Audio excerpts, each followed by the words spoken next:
Good morning. It's Jody and Amy. Good morning, everyone. Or afternoon. Sorry. Afternoon. Yeah, we're so used to it being the morning show. We've gone into autopilot. Yeah, today we are coming to you live from somewhere in Mylor, and it is the morning show turned afternoon show because, as you know, if you've been watching our morning show for the last few weeks, we normally come on 10 o'clock every morning live, Adelaide time. But today we want to talk about relationships and the importance of making time for relationships, and that really links to why we are now the afternoon show, just for today. Yeah. Yes, yeah. So shall I share my story? Yeah, I want you to share your dream. So the other night I had... Oh, hello, Steph. Hey, Good Steph. morning. How you Good doing? afternoon, sorry. The other night I had a dream, and... I had a dream. Monday. It was one of those dreams that was so real and so haunting that I just knew that I had to listen to it. So it would have been midweek. I think it was Tuesday or Wednesday night. And in my dream, two of my closest friends from high school came over to my house and said to me, "You know what, Jody? You don't understand the true meaning of friendship, and you don't understand how to be a real friend." And in my dream, my friends were saying to me, "It's all good and well for you, Jody. You were just born gifted and lucky. You don't understand how hard life is for some of us, and you're never there for us." And it was a horrible dream because it felt so real. And we actually were also invited to one of our other close friends, Kate's 40th birthday morning, which was a yoga and brunch. And we'd said we couldn't go because of the morning show. And I said to Amy after this dream, and I also emailed my friends that were in the dream and said, "Are we still friends? I've had this dream." Is this real? It's interesting. And I said to Amy, "Look, I think we've got to delay the morning show because this is Kate's 40th. She's one of our nearest and dearest friends. And it's so important to show up for your friends regardless of the business." And I said, "Let's be honest.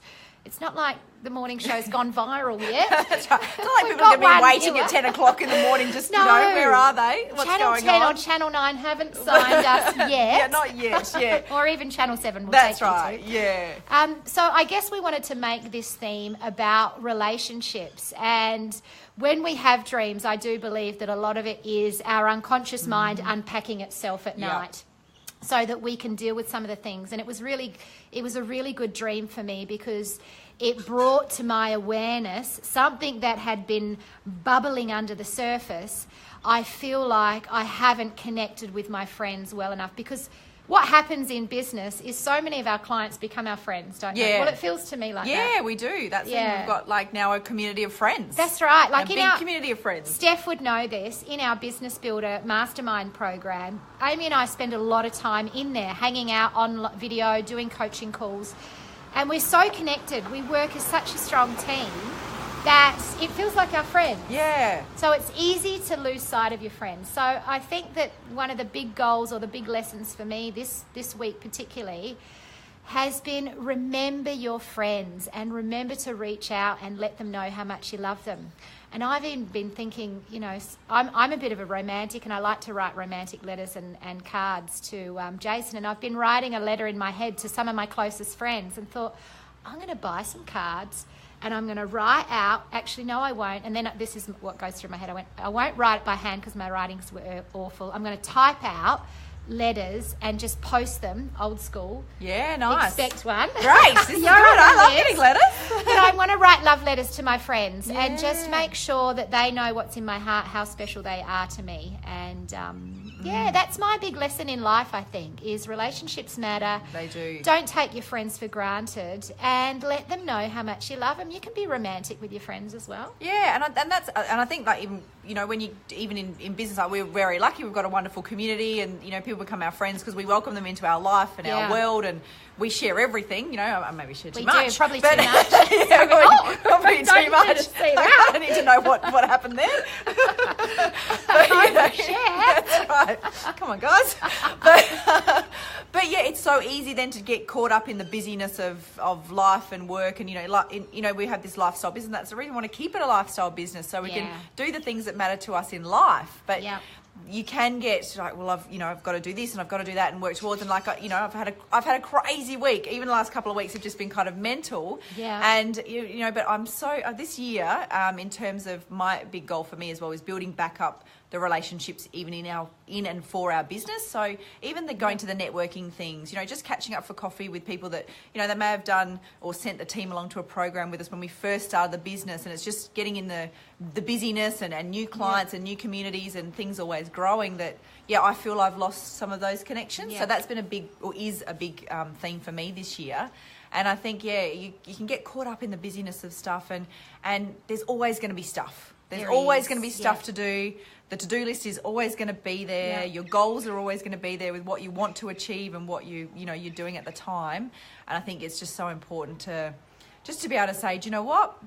That's going to have to wait. Yep. Because my relationships and my loves, they've got to come first. Yeah, because absolutely. it fills your cup up. Lots of people talk about, running on empty, and there's been a few things about, looking after yourself first, and the whole, fit the oxygen mark. Fix that first. And I said, you've got to look after you. And I think a lot of times hanging out with friends, hanging out with family, and doing all that sort of stuff just can fill your cup up if it does for you, but it does for me. And we just make that so important. Absolutely. We had family dinner last night, and we took the girls. So we've got our 2 exchange students. If you've read anything or heard anything, we had family dinner last night. So it was like, Luke's one of 8. Most people will probably know, but it's a big family. And I was a bit like, I've got so much to do. And I was like, I've left an email response, half completed, because I was like, no, this is important. We've got to do emails. this. I know. She's told and me. a client. One of our corporates. Oh yeah, that's true. Yeah. So, but I'm just like, I'll get that done on Saturday because, that was really important, and to go to family dinner and take our exchange students, our new family members along, and get them involved in this is life and what we do, and it is really important. And we had actually put that off for a few weeks. It's very easy to do. So easy. Yeah. And so when the email came out, or the invite, it was through Facebook, one of Kate's friends. So it was a surprise morning brunch. Yeah. And Kate's our friend. She's just turned 40. She's just come back from an amazing trip in India with her 2 sisters and her mum. So these 4 amazing women went off and did over 3 weeks through India. And Kate loves yoga and health and friendships, the Ayurvedic lifestyle, Ayurveda, and all of that kind of cool stuff that we're very into too. And so 2 of her really close friends planned a surprise for her up here at the Harvest Cafe. Milo. If you haven't been, get along. It's delicious. Yeah. Great place. We did yoga in the cafe. Yeah. I love it. So people walking past us, and we're like downward dog, and someone's going past to go to the toilet. So Christina set us up, and we did a yoga class in the cafe here at the Mylor Harvest Cafe, and then afterwards a big long table with brunch outside. So that's why we're we're in yoga. We're in yoga mode. Oh. Namaste. Namaste. Yeah. And it's been a beautiful morning, and I'm so glad that we did this. And the other thing I just want to say while we're talking on relationships and doing those types of things is, when you do it, let go of the guilt, because I've worked a lot with people, particularly more as a leadership coach, where people say, well, I do want to do that, but I get so guilty, and then I feel like I've got to be busy doing other stuff. What can happen is that busyness is almost like a kick of adrenaline that goes through our body and sends us false signals to say you're worthy, you're doing something, you're of significance. And then when we actually stop and do something enjoyable, it's almost like we beat ourselves up for that. So it's so important to actually train yourself to recognize that busy manicness isn't necessarily effective or productive. And sometimes, in fact, I know this to be true for us in building our business, when you take time out to have a really good quality catch up with a client, or a face-to-face meeting, or a planning session with Amy and I, the value of that is way more better. That's terrible. Much higher. It's way more awesomer. It's bigger that's right. than 3 hours of this. Yeah. And it's just, it's so nice. I have to say, the last couple of weeks, Jason and I, my partner, he also has a business, so we work from home, and it's just amazing. But we can go and do a beach walk. We can go and have lunch when we want. We'll sit at home and, cook ourselves a nice healthy meal in the middle of the day, and have a bit of a cup of tea and a catch up. And we've just been saying to ourselves, we are so lucky. We have such he's in his 30s, I'm in my 40s, and we just have such a lovely life to be semi-retired, to be doing work that we love.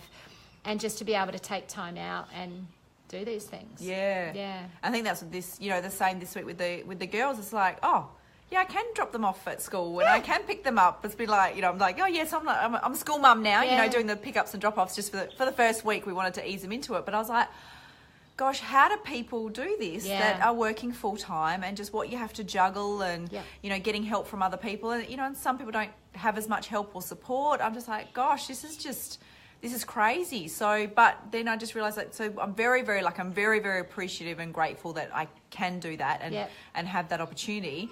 But yeah, and also not feel guilty about having to duck out and do that. And like, there's always gonna be stuff to do, but because I'm a bit of like, oh, I should be doing this or I should be doing that. So I've just removed that now from just my vocabulary, is that, there's no should of what I should be doing. It's just doing. I will do this and I won't do that. Yeah, I will do this and I won't do that, and that's okay. I had the Ultimate Goals Club actually kicked off Thursday night as well. How'd that go? That was brilliant. Yeah, that was really, really great actually. And so I'm really excited about the next 9 weeks working with everybody about that. But yeah, a few things came up about that. The guilt of doing this or doing that, and but giving yourself to the kids and husband and making sure everyone else is happy and those sorts of things. So is it going to be a big focus on self? So people in the Goals Club were also struggling. We see it all the time. All the time. People go, oh, I'd love to do that, but I feel too guilty. I'd love to do that, but I feel too guilty. So my advice would be just let go of the guilt, Don't feel guilty for being happy. Yeah, and when I say like, well, what would happen if you could do this and not feel guilty? And suddenly it's like, that would be amazing. It's the common, great, we'll do that. It's a common catch. I was like, well, great, let's just make that happen then. Yeah. Let's set some goals and actions around doing that. Yeah. So it's this, because we give all it, but then also actually one thing in terms of the relationships, and one thing that did come up as well, is not having expectations of what will come back in return. Oh yeah, like the 100 zeros sort of principle of doing things like that, because you don't want to have these kind of like tit for tat type relationships with in any life, leadership, lifestyle, business. I took the day off and I spent time with my family, and now they're not giving me what I need. Yeah, that's right. Now I've asked them to do this, and like nobody's offered to help me, or like I've said I'm doing this and nobody's coming, or those are the you can waste so much time then. So it's the same thing, letting go of the guilt and letting go of the pressure of an expectation of what you would what you would have come back. Give without condition. Yeah, no condition. And let go of the guilt. Yeah. And it does, we see it all the time in the leadership space. But talking about relationships and leadership, one of the biggest issues that I see with leaders is they're hiding behind a wall of professionalism. And in relationships, a lot of the time people say, oh, I'm very different at work than I am privately. That's right. And it's like, oh my God, will you realise that you're still the same person, but maybe you're just exhausting yourself because you're trying to put on this show or be someone that's not natural. As a leader, if you are a leader and you have other people within your team, even it doesn't mean you are a manager and have direct reports, but if you are someone who has a role that requires a level of influence and engagement from other human beings, it is so important to be open, honest and authentic. And I'm not saying you have to stand on your soapbox and air your dirty laundry to everybody to win trust, but a simple conversation around asking the question, what really matters to you? What do you value? What's important to you? So you get to know another person's values, and then sharing with them what really matters to you, what's important to you. So those kind of conversations can seem really, I'm surprised. A lot of leaders that I've coached go, oh God, I couldn't. Yeah, I wouldn't share that with my team. Yeah. They might use it against me. And it's like, really? But people trust what they understand, and people struggle to trust what they can't understand. And if they don't understand your values and where you're coming from or what matters to you, let's just call it easy language. Oh, Kate's watching, the birthday girl's watching. Hi, Kate, happy birthday. We're just over at the park. We've just been telling your story about how awesome you are. You should come and read out your birthday. Yeah, come read your birthday message. Yeah, it was amazing. But what was I saying? So leaders think that I couldn't do that because they would use it against me, but people will actually trust you much more when they understand where you're coming from. Values doesn't have to be a big deal. It's simply what matters most to you. Yeah. I could share the example I was working, I don't think I've shared this on the team, about the council on the show yet about the council team I was working with, and one of the leaders, or the leader of the team, was struggling to get buy-in of the team. So it was almost like a mutiny type thing. The team were against the leader. And so they called me in and said, we need coaching for the leader, we need a team building, we need to rebuild these people. A couple of hours, and I found the simple problem was a misalignment of values. And this had been going on for many years, and the HR and OD managers had said, Jodie, this is a nut that's not going to be easy to crack. I doubt you'll get a resolution, but we've been told that, you know, if anyone can sort it out, you can. So just have a go. Get in your go and see what you can do. So what I found out, long story short, was that the leader valued autonomy, results, accountability, and hard work. So she really valued that kind of driver type style stuff. The team, though, they valued support, collaboration, questioning, diplomacy, inclusion. And so there was this massive mismatch of no one was wrong and no one was doing anything bad. It was just that the leader was trying to drive this agenda of saying, everyone be accountable, everyone get their results task, everyone, you know, like this. And the team weren't trusting or buying it because they didn't feel supported in any way. And she found that that was something that she didn't value because she didn't feel she needed support. So it was a bit of a light bulb moment. And as a leader, I think relationships really matter. Yep. We can get so driven on the task. Every now and then, it's actually easier to stop and check in. How are the people tracking? How much do they trust me? How much do I trust them? And what do we need to rebuild that? What do we need to do? Yeah. I think that this week as well, that's come up a lot with matching values. Yeah, I've had a big week. Amy's been doing as well. We had some funny conversations on the way up here. It's interesting. But, like, you know, just even getting some understanding around, you know, knowing what somebody else values and, you know, with what you value, even to help in communication, you know, with that as well. It's just like, oh, well, actually, you know, they value these sorts of things. That, you know, if they like facts and figures and honesty and accuracy and all these sorts of things, well, I'm not going to go in and say, hey, I've got this wonderful big pink balloon idea that we're going to, you know, everything's going to be beautiful and it'll feel amazing. You know, you then it's like, oh, I'm going to come in and speak in their language. Speak in your language as well, which, you know, that's, you know, with the values sort of stuff as well, which came up this week. And it's like, you know, then people, there's more understanding. They know what you're talking about because you're talking in their language, and that's how they relate to what their values are. Yeah, and it's really interesting. There's a great book that we often teach from when we're doing training, and it's called People Styles at Work. And in the book it says, forget the golden rule. The golden rule is treat people the way you want to be treated. Throw that out the window because it doesn't work. No. Treat people the way they want to be treated. So a person that values support and inclusion doesn't want to be treated the way a driver wants to be treated that values results, target, action. So you've got to have the insight to ask the questions, find out what matters to people, and then work with that. Build trust from that. Build faith. Yeah, and it's there. You've got then the roadmap. You know, they've told you what they value and work towards that. Here it is. Here it is. It's in Amy's hand. It's right here, people. What's wrong with you? Yeah. This is what it is.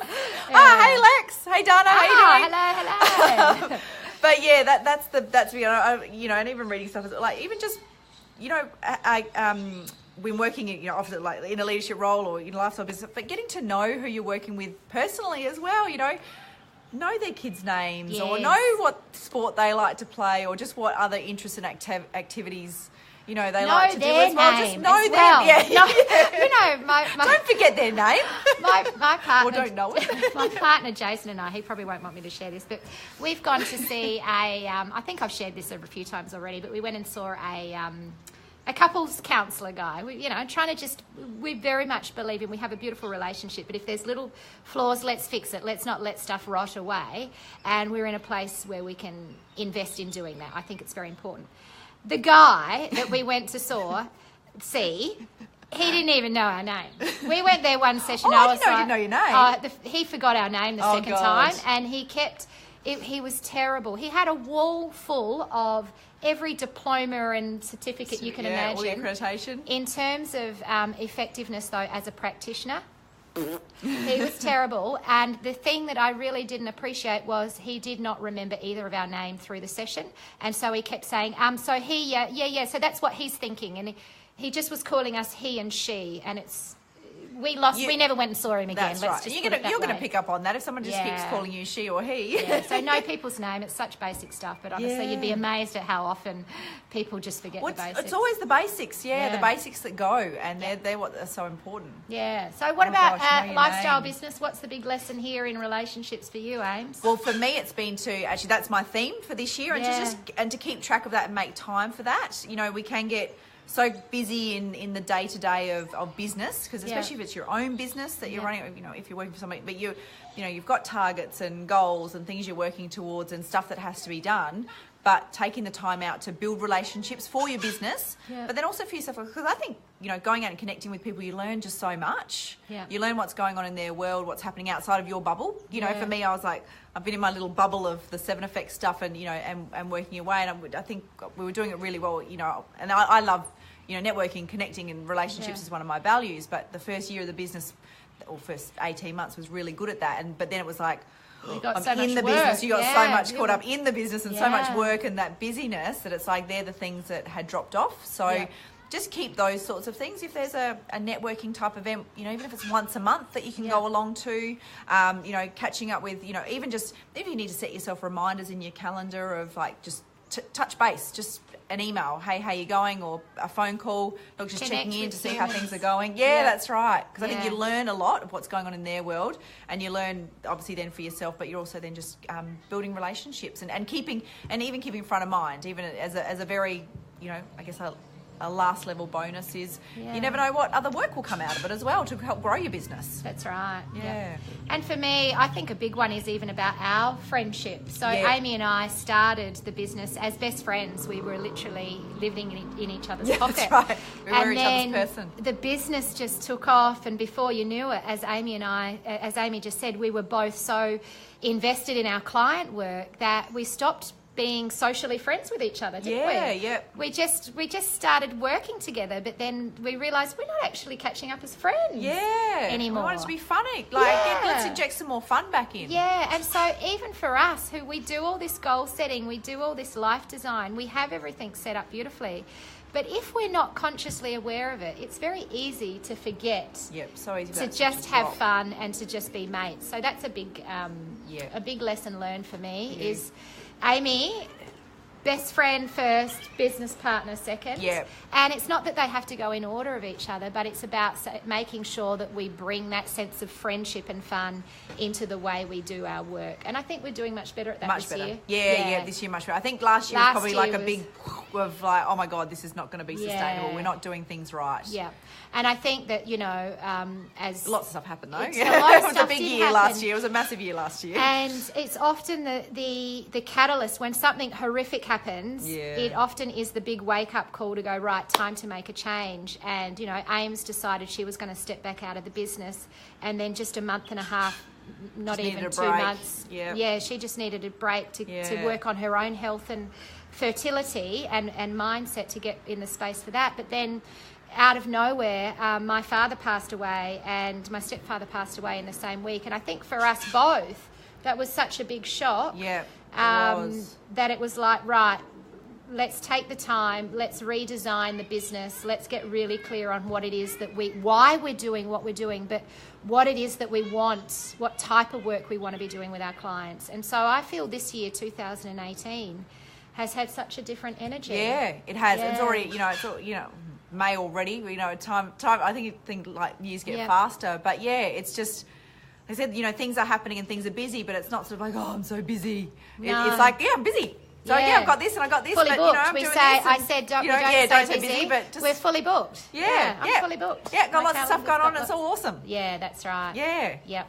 And being able to do that. Yeah, so it's really good. I think in lifestyle business, the most important thing to remember is, why did you get into this in the first place? Because if you have workaholicism in your blood like we both do, before you know it, this lovely idea of a lifestyle business will soon become an addiction that's keeping you up late at night and destroying your relationships like many businesses do for people. And so that's why it's so important to have that clear idea of this is what my ideal week looks like. Block in the relationship, fun, family time stuff first, and then make your business priorities work around that. Fits in the gaps. And you'd be amazed when you do that without fear, the business grows and grows. Yeah. It's incredible Yeah, how it does. we've just had a huge win in the last 48 hours. 48 hours, yep. We've won our first international client. Yes. We're going international. We're off to the States. Yeah. So we now have a client that we're working with internationally, which is very exciting. But we have got to that place by actually stepping back and getting clear on the big picture rather than being caught up in the busyness. Yeah. And now we have the clarity to do really good work in that space, which is great. And that, I think even as that's opened up to where we, for us to look at growing our team and how that will work for us. That's right. We have a group of even people last year working on projects with us now. Yeah, and last year, outsourcing a lot of the stuff that we were doing, and and now it means we can do more of the stuff we love because we're not stuck in the nitty gritty. Yeah. But we, it all needed to happen. I think things always happen for a reason. Yeah. We were building the business up and growing it to become that point where we can then outsource and get other experts in that know much better than what I would be doing on some of these things. And but that's freed up a lot more time, so we can get clearer and more focused and know what we want and why we're doing it. And even bring in experts. We've got Nadia, who's a graduate from our Lifestyle Business Builder program, who's a HR specialist who works on some projects with us now as an associate. We've got Naomi, who's a specialist in project management, who we've put forward as part of our team to work on some project management with one of our clients. And so we're building that team of experts that add to what we can offer. It's all about the relationships, isn't it? Building an amazing team who are aligned with what matters, which is our values, and doing great work just in those high value areas. Yeah. It's pretty cool. That's great. So it's a lovely day, Yeah, folks. it's actually, the sun has just come out beautiful. Oh, there's a bit of a dark cloud over there, but otherwise it's looking pretty gorgeous. That. Yeah. We better wrap up our show. Yeah. We Yeah. could be here all day. Thanks for joining us. Just sit and chat all day. So just to recap, the big lesson in life is all relationships, all about relationships. Really honouring them and keeping them front of mind. And priority. schedule time for your friends and family. Yeah. The big lesson in leadership is be a person. Yeah, that's right. And let people know what matters to you and find out what matters to them. This is values-based stuff. When there's a misalignment of values and then you put light on it and go, they value support, they value accountability. No wonder we're clashing. Now we can accept and realise and work together. Yeah, now we know. Just brings that knowledge, awareness, suddenly, Forget the golden rule. Treat people the way they want to be treated. So you better find out how they want to be treated. How they want to be treated. And in lifestyle business? Yeah, that I think the same. Keeping a focus on, like you said, putting those sorts of things in first. Don't let yourself get caught up in the day-to-day of the doing and the stuff that keeps you up at night and... don't the workaholic. If you know that's sort of your trait or the way you go with things, be aware of that, and then block out chunks of time for the things that actually fill up your cup. Wean off the workaholic. Yeah, wean that off and fill up some nice things. Even if you think, I can't do any exercise, but everyone can afford a 5-minute walk around the block. Yeah. Amongst their busy day, you can make even things like that happen if that makes you feel better and reconnect and or go and have a coffee with a work colleague or somebody else and things like that. And I would say from a business perspective, and this might seem controversial to some people, but you know what? Be friends with your clients. I look at all of our clients as people that I value as much as a friend. And I care about them. I'm invested in them. It doesn't mean that I sleep at night with their worries on my shoulders. I got my own, as I shared about my nightmare. But it does mean that my heart is very invested in their success, and I don't have any fear about being taken advantage of or being... I don't think there's anything unprofessional about about seeing the clients that we work with as human beings that I value as friends. And I think that that's perfectly professional and fine. That is. We want the best. We want them to achieve success and have the best life and the best businesses and the best leadership roles. So we want them to have the best. They're people that we want to hang out with. Yeah. Otherwise, we don't hang out with them. That's right. We don't work with everybody. That's We're right. pretty exclusive. Yeah, that's right. We're not really. No. No, we are a little bit. Well, yeah. Well, we work with them until they're on board with what we like to do, because it is all good stuff. It's all for their success. Before we sign up to work with people, we check the values, and we're very open and say, look, this is how we work. Will this resonate with you and your team? If not, then we're just letting you know this is our style. It's not going to work. And if it doesn't work, no offense, let's call it a day, and we wish you luck with where you want to go as well. Yeah. Totally professional, valuing your valuable clients. Absolutely, Vaso, who's one of our valuable clients. Yes. And someone who I would easily call a friend as well. Yes, absolutely. Vaso's brilliant. She's such a good, I can't even think of the right word, but in our group, she's like the glue with, support she's and the comments NLP and feedback guru. and, all this sorts of stuff. Yeah, she's brilliant. Oh, yes, NLP. So before we wrap up, we do have to, I forget this actually all the time, but we have to let you know what's coming up at the end of each show. Oh, yes. So if you're watching this, obviously you'll watch it every week, but, remind us if we've forgotten to tell you what's coming up. We've got the NLP Masterclass. Yes, so that is this month, in a couple of weeks. Me, co-facilitating. Yep. We are both downloading in your brains our NLP toolkit, so you can go away and transform your own behaviours and habits and thinking patterns, as well as your relationships, improve your leadership, be more effective. It is going to be an amazing 2 days. The NLP There's stuff only, 5 places left? 4 places left. 4 places left. Yeah. So hurry up if you want to come. And it's only come. small, so we don't, it's not everyone Max and anyone 10. can come, but we do a maximum of 10. So and it's very deep, intensive, 2 days back to back.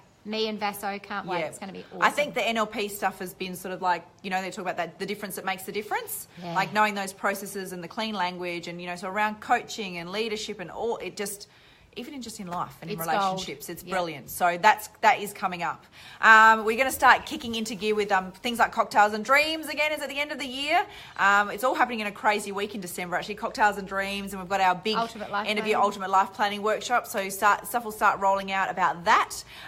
So keep that in mind. But there's and our one-day Business Builder masterclasses. Our next quarter. So mine's all about events. So learning how to even get an event off the ground from beginning to end, and then how you get that out to the marketplace and some of the strategies around promoting and selling and marketing something like that, whether it's a workshop you're doing or an evening networking, a panel, a launch, whatever it might be, workshop, conference, we'll cover the lot. Yep. And my one day, which will be on a Friday, I can't remember the dates, is it June or July? I think it might be June. I'll set up. We'll have a look. Yeah, we've got to set it up. But anyway, it's going to be amazing. So it's a 1 day intensive around how to turn your skills, knowledge, and experience into a high value product. One product, which could be an online program, a face-to-face program. And just to give you an example, just one product could actually be your 6-figure business. So that's all you need is one good product. Yep. Our Lifestyle Business Builder program is just one of the many products that we have on offer, and that we did a 6-figure launch with last year. So you can do it with just one product is all you need. I'm going to show you how to make that product in this masterclass. We had Jack say she wants to come this morning. So there's already one place We've got one place gone, so there's only 9 places left. 9 places left of that. All right. But so that's really cool. So, but the NLP masterclass is coming up in a couple of weeks' time. So if you do want to place, it is in the events section here on the page. But comment below, and we can send you details. Get in touch. It's going to be amazing. Give us a call if you want to chat about it. But get onto that, because there's limited places left, and they do tend to fill. Adelaide is slow bookers. So they fill up the week or two behind. Before the event. So this is now the time people will start getting their places. Right. Grab yours. Well, have a wonderful weekend, everyone, and remember, as always, live your life by design, not by default. Amy, Jody, signing off from the 7 Signing off. See you guys. Bye. Bye.